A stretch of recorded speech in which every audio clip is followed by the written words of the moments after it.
Welcome to Connect Through Beauty 2.0. My name is Ashley Rivera, and I am so excited that you joined us today. I'm Krista and we are here to help you navigate the challenges and embrace the mistakes that come with this rewarding but demanding industry.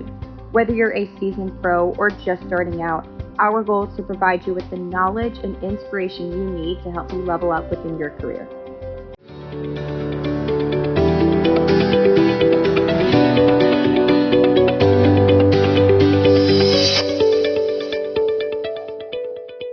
Last week, we talked about examples of what could cause burnout. And Krista was talking about long work hours, talking about doing the same service on clients, just getting into this little rut that you kind of are doing the same thing over and over again, could be kind of boring and just not exciting anymore. Work-life balance, your surroundings, your environment. Is it a positive environment? Is it negative? How is it weighing on you? And client expectations. A lot of these things really speak to you as an individual and how you're feeling and how you're coping. So I want to definitely dive right into examples on how you can adjust and pivot to these things.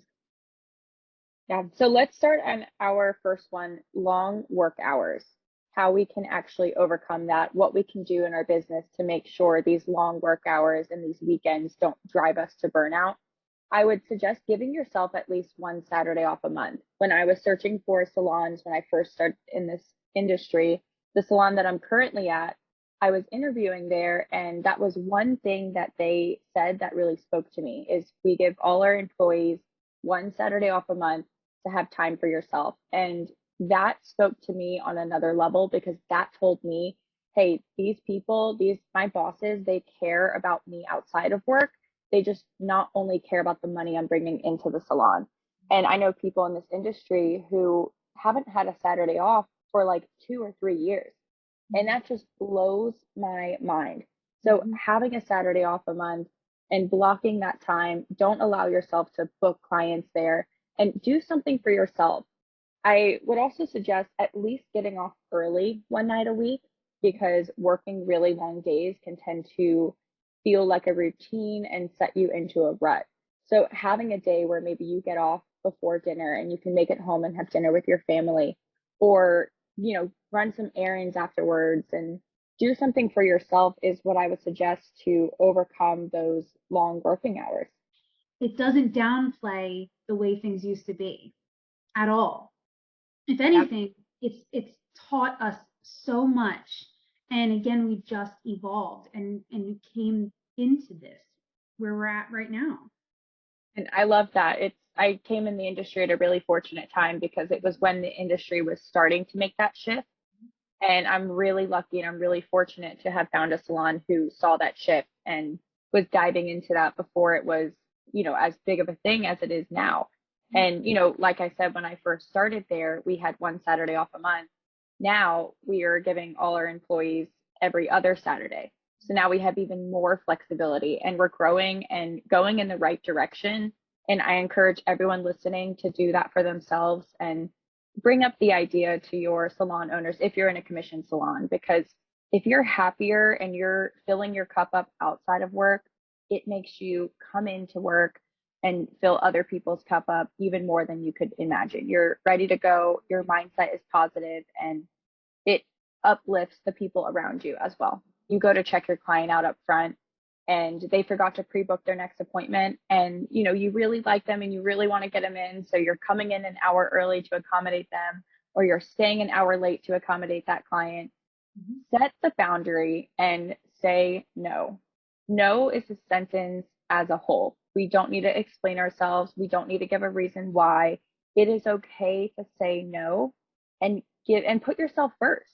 I refer those clients to my cancellation list if they can't get in, because, hey, since you didn't pre-book your appointment, I unfortunately don't have any hours to squeeze you in.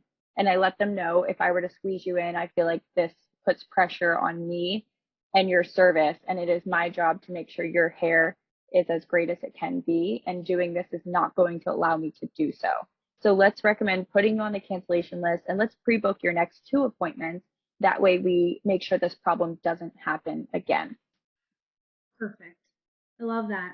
And you're actually, what I hear you saying to me is I'm valuable.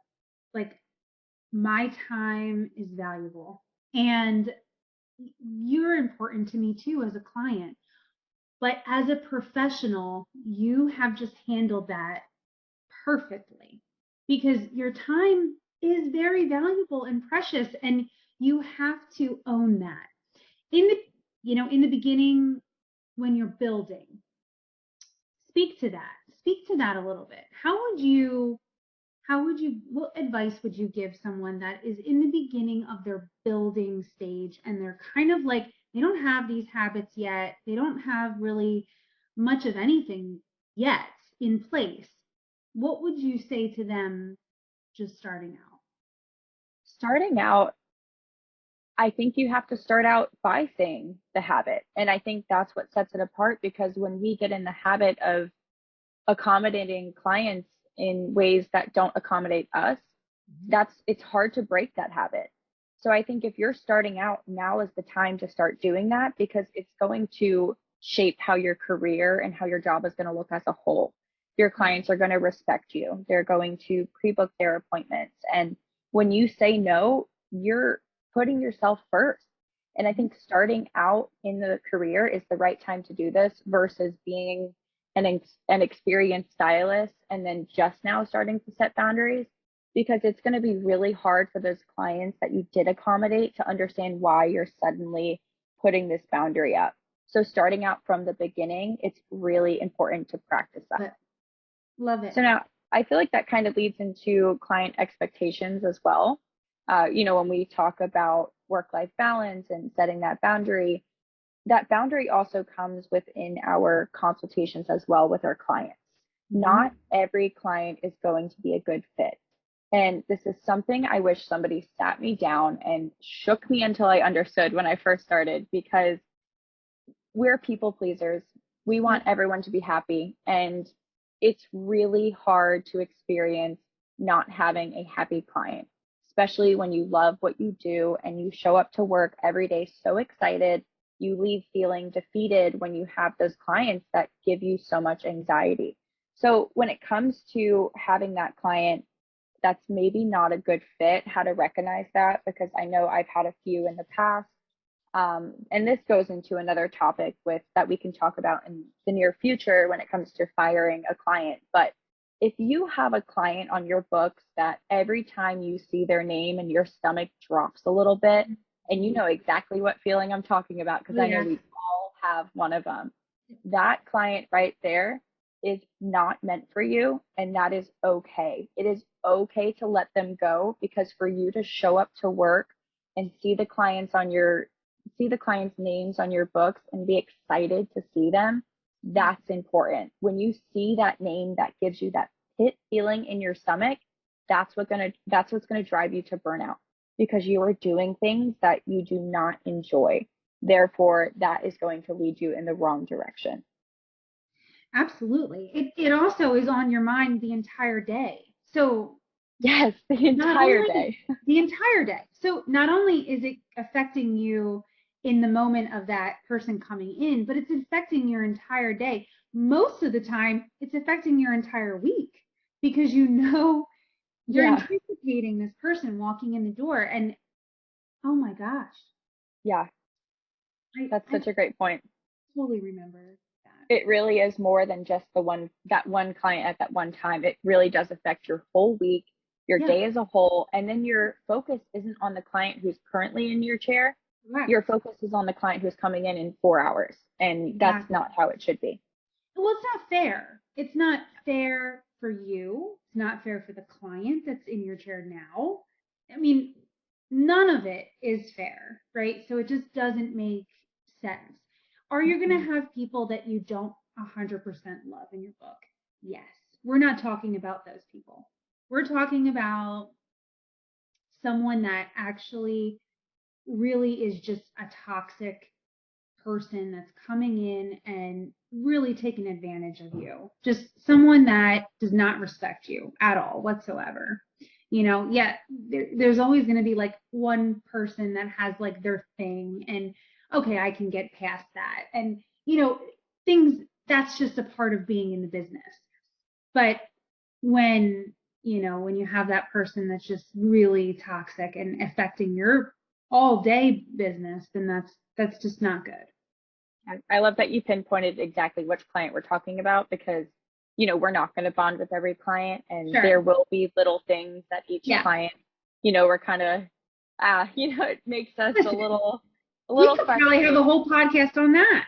The we one really that's could. late, the one that's late that shows up with the coffee, the one. Yeah.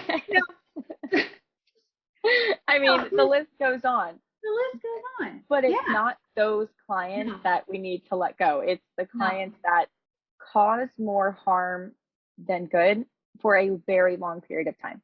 Yes. Yeah. And I feel like that can definitely go into our next topic as well, performing the same services. If you are in a routine and you're constantly doing the same thing, you don't feel like you're growing. You feel stuck. And that feeling of being stuck is probably one of the worst things you can go through, especially when you are looking for so much growth and you have so many dreams that you want to follow. So when it comes to performing the same services, something I would suggest to that stylist out there that's listening is take a class, learn a new technique, do something you've never done before. And this is something when I travel and I teach, I actually say this in the beginning of every single class. If you do something you've always done, you'll get the result you've always gotten. I'm going to say that one more time. If you do what you've always done, you'll get the result you've always gotten. Therefore, it's important for us to shake up what we're currently doing and try something new. Get out of our comfort zone because when we are comfortable, we're not growing. And it's so important to do that. So taking that class and getting that inspiration will drive you to do that, or taking a model. That's one of my favorite things to do. I take a model and I do something that I've never done before, and I take pictures and I make a whole day out of it, and it gets me feeling inspired. It gets me ready for the next step. It's my favorite thing, and people are always like, "Oh my gosh, here's Krista. She's here at the salon on a Sunday," but I love those days because I'm doing something and I'm challenging myself. And ask yourself, when's the last time you did something new? It seriously, like, I'm like trying to think, I'm like, oh yeah, when was the last time you did something new? Like, oh, well, last week I tried a jalapeno for the first time. I mean, something so simple, but yeah, I know it's really silly. But something so simple, but trying new things and doing new things is going to get us out of this routine, which will help pull us out of that burnout feeling. Absolutely. Yeah, it's something that sparks something else inside of you. Yep. You just have to do it. Yes. Literally, that's the only thing. You have to stop thinking and just start doing. And I think the biggest thing when it comes into chasing your dream and, doing something you've never done before is by not taking constructive criticism from people who have constructed nothing. I think that is such a big thing with that is, take advice from those who are currently living in the shoes that you want to be in. And I love that you say write it down because it's such a simple task. And I used to look at writing things down as like oh, whatever, that's silly. Like, I don't need to do that. But putting it on paper is really putting it out there into the universe and just allowing you to really focus on where your dreams are and, what you need to do to get there. It gets you feeling good. It kind of lights up this fire inside of you is how I like to describe it because it really is such a great feeling where you're like, oh my gosh, I'm so excited. You just need to jot it down and then revisit it when you're ready to finally take that step and just do it. Yeah, absolutely. And it also, it's actually scientifically proven that when you do write something down, your brain starts to say, oh, you're interested in that. Okay. Do you ever buy a new car and now everyone in the entire world has your car?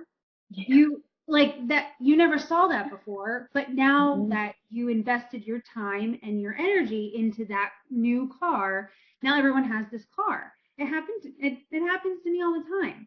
And because of that, you told your brain, I'm interested in this. I want that. So when you start to say, I want to be an educator. I want to start being more organized. When you first start to think about that, it's going to start to show up in your life where you didn't really see that before because you didn't say, I'm interested in that. It's very important to say things, to write it down, to be specific on what it is that you need to do next or want to do next. So, we talk about recognizing the burnout. Now you've recognized it. Now you can see it. Now you understand it. How are you overcoming it now? Now we're going back into these tools and the arsenals of all of these things that you can start doing to overcome it. Now that you start overcoming it, what are you going to do next? Right? So, like, how are you going to implement that overcoming your burnout every single day? Gosh, I love it. We're full of positivity. It's Oh, incredible. I love, connecting with you and having that positive outlook on life and talking about all these positive ways to improve maybe some negative situations in our current life. And with burnout, I feel a negative work environment can also lead to burnout, surrounding yourself around the right people. And me sitting here right now with you and us talking about this, I mean, this is bringing so much positivity, not only into the lives of people listening, but my life as well. And I'm, so thankful for that. So when it comes to having a negative work environment, like what would you suggest to that person listening where maybe they just don't love the people they work with, or maybe they don't get along with one specific person? How do you overcome that? Yeah, I love that. So I think you need to, number one, get clear on what it is that is making you unhappy. So is it one person? Is it one specific person that you just, every Thursday I work with this person, I just don't get along with them. I'm really dreading Thursdays. Can you go to them and just have a conversation? Is it very simple like that? Is it something, of course, that conversation is going to be scary. It's going to be hard, but this is what you need to do to take ownership of your life. And it starts just with these little things, saying, you know what? I recognize that the both of us are not on the same page. How can we come together professionally, get along, and just kind of how can we make this smoother? And hopefully that solves the problem and it becomes a little bit better for you.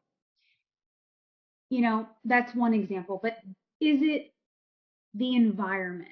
So when you walk in and you just feel the negativity, and everyone understands what I mean. You've walked into a room before and you can feel physically the energy that's in the room. And if that energy is not meeting your level of energy that you need, that's that's definitely a sign where a change needs to be made. So what is the change? Is it the change that I can go to my manager, my owner, and say, look, something in this environment is not right and I'm not comfortable. I'm really considering not being here anymore because of it. Because I need to come to work and I need to feel good, high energy, excited, be in a positive environment. And if that's not the case and you feel you can't do that, then I do think it's time to start looking for a place that does fit your needs, because not every place is going to be for you, and that's totally okay. There's so many options out there. The industry is endless, so many possibilities. And I think it's important to get clear at what it is I need. What do I need as an individual, stylist, esthetician, massage therapist, wherever I'm at in my life, where do I see myself being? Maybe even write that down. What does your environment look like? Start looking for that. Yeah, I love that. I love the way you worded that as well, of addressing it to your manager or to your boss, because that's a really tough conversation to have. And you worded it so beautifully on like, hey, this is where I'm at. This is how I'm feeling. What can I do, or how can we overcome this? Because obviously we don't want to just say, oh, on to the next place or on to the next salon. And, it's really pinpointing like what exactly the problem is and asking yourselves, like, am I the problem?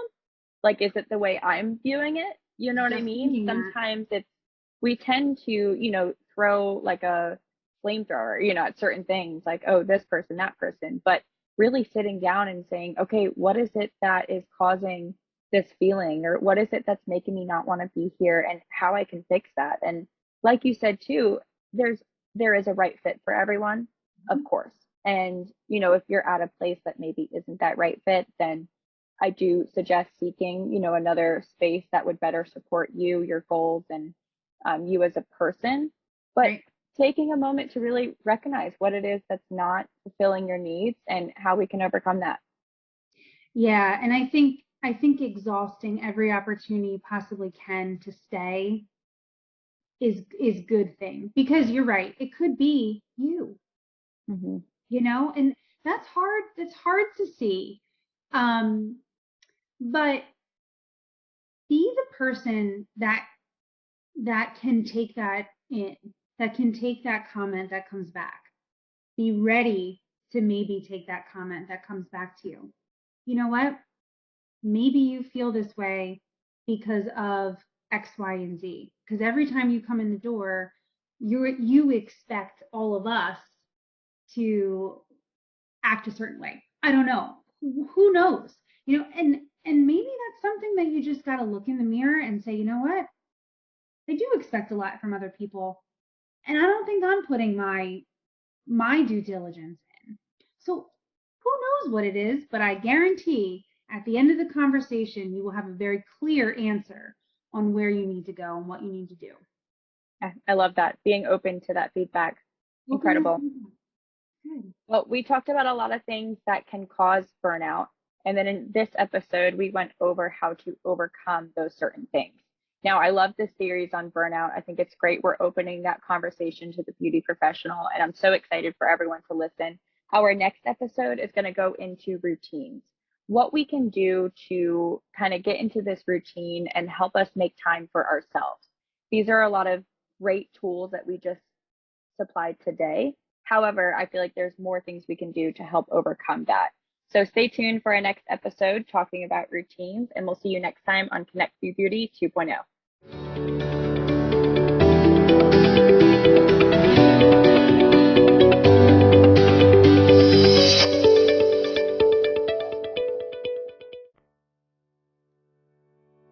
Hello everyone, it's Ashley Rivera. I just wanted to let you know about Canvas Me. Have you guys heard of this platform yet?